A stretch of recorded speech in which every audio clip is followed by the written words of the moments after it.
আসসালামু আলাইকুম। আজকে আমরা 4টা 4 দিয়ে 20 বানাবো। এটা একটা গাণিতিক পাজল। এটা আমরা সমাধান করব যে 4টা 4 দিয়ে আসলে কিভাবে 20 বানানো যায়। এর জন্য আমরা চেষ্টা করব। প্রথমে 4টা 4 অবশ্যই লিখে নেব।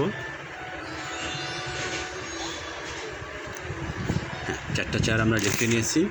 এরপরে দেখব আমরা এটা কোন পদ্ধতিতে আগালে এটা 20 হইতে পারে।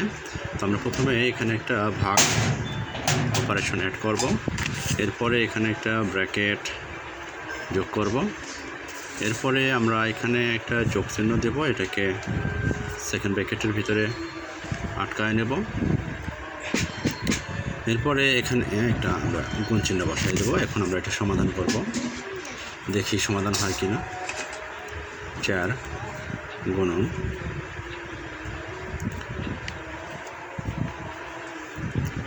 4কে 4 দিয়ে ভাগ করলে হয় 1, এর সাথে যোগ হলো 4। প্রথম ব্র্যাকেটের কাজ শেষ।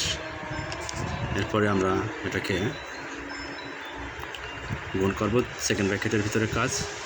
4 আর 1 যোগ করা হয় 5, 4 5 20। এটাই আমাদের সলভ অ্যান্সার। তো এই কুইজটা আমরা সবাই দেখে নেব এবং সবার কাছে শেয়ার করে দেব, আমরা যাতে সবাই শিখতে পারি। ওকে।